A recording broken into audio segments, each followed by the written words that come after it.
What's up, YouTube? Sploosh here, and before I get to the topic at hand, I want to first show you this demolition game against my favorite YouTube commentator. I'll let him take it from here.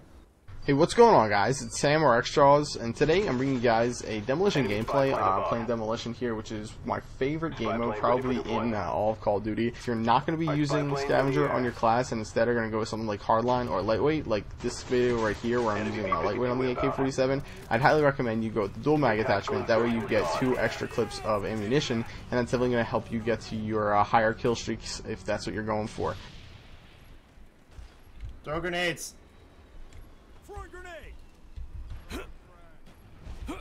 I just killed both of them planting. Nice. I hope it shows it. There we go. That's right. Oh, we're going downtown. Look at that thing. Tom Brady to Randy Moss. Yeah, dude. Oh, wait. Wait, that Tom Brady didn't to work out Ocho so Cinco. well. Tom Brady to Troy Brown. Stand by for further orders. Stand by for further orders, sir.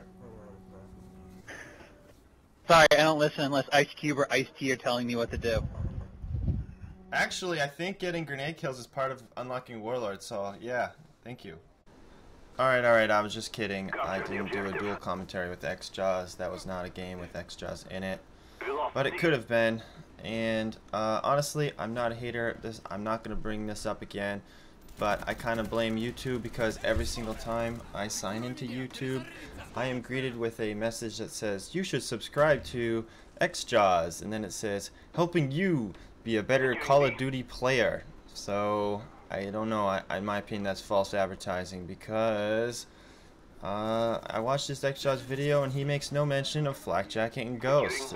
Which, I'm just going to say it's common knowledge that those are the 2 best first perks. And, you know, I guess I'll just leave it at that.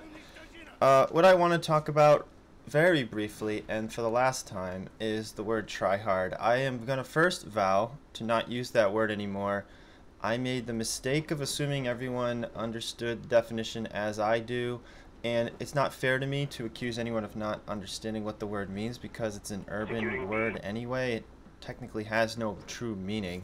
So it's not fair to me to judge people based on how I define the word. So I then also want to apologize to everyone that watched my last video about the first perks that misunderstood the idea that I felt everyone not using Ghost and Flakjacket is a tryhard. I did not mean to say that. I was very inarticulate in the way I spoke in that video. I think I was just rushing. I had a very busy day and a lot of things to do, and I managed to say most of what I wanted to say properly and just sort of hoped the rest would get through, but apparently it didn't. I don't know. I'm not going to blame anyone. You know, it's just my bad. I like what I did here. I knew that guy was waiting for me, and haha, get on. So, you know, real quickly though, the reason I mentioned tryhard, and again, I don't want to mention it after just saying this, is that, you know, my definition of the word is somebody that is trying to be something else than what they truly are.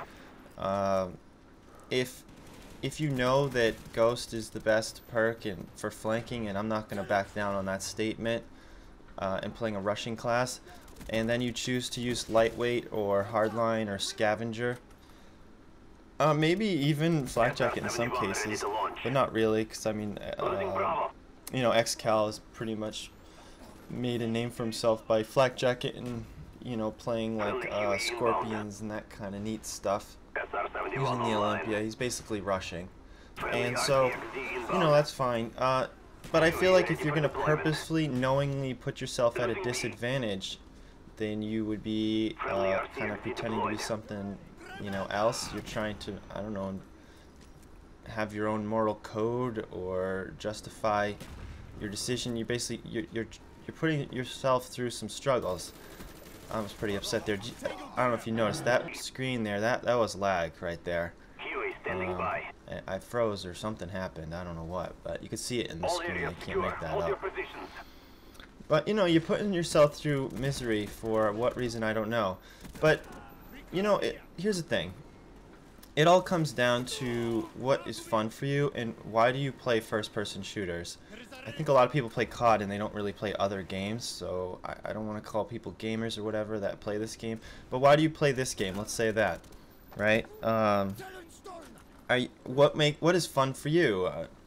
I can't speak for anyone else. You know, I have friends and this and that, and I can't even speak for them, but I'll speak for myself. I play this game to push the limits. I play every game to push the limits. I want to just, you know, beast a game. I want to get like 4 kills without reloading. You know, if getting 2 kills without reloading, that is pretty boring to me. I find it very uninteresting.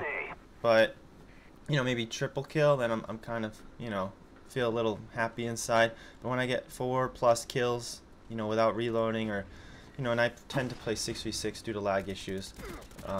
But, you know, getting 4 kills, that's just great. I love it. That's what I play for. It's a thrill. I play for the rush.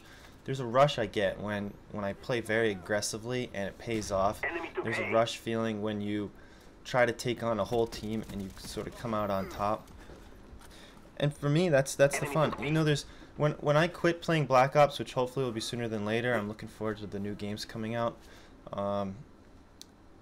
When I quit, what is that memory that's gonna stick with me? You know, I think for every game I play, there's a few memories that really stick out, and I'll probably remember years later.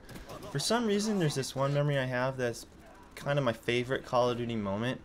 It was a long time ago when I played on the PC, where a guy was using the flamethrower, and I had Flak Jacket Pro, and back then, Flak Jacket was extremely rare. It was more Ghost and Hardline and random stuff like that.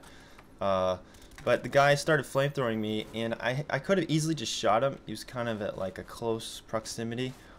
But I deliberately put my gun down and charged him and stabbed him.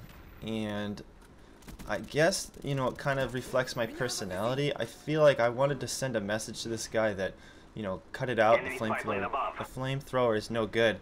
You know, back then it was such a new game. It's not like there was any rules at the moment about what's good, what's bad. But that's just how I am.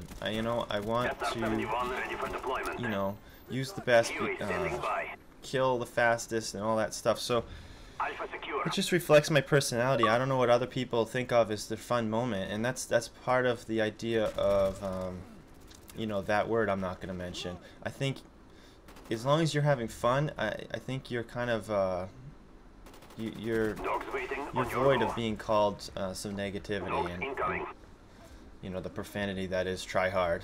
And I don't use that word that way. I call myself try hard randomly just for fun. It's just something I don't take seriously. I don't take much seriously in games. You know, I don't want to diss on I think lightweight is definitely a lesser skill. There was a point especially in the PC, I don't even know if it was fixed, but when I played in the PC, you know, knife lunge was really good, and now it's nerfed, so I just blame the game. The game has made things, you know, ineffective. Hardline with good kill streaks is pretty good. But anyway, thanks for watching. Have a great day. I'll make some more videos. Love you all. Bye.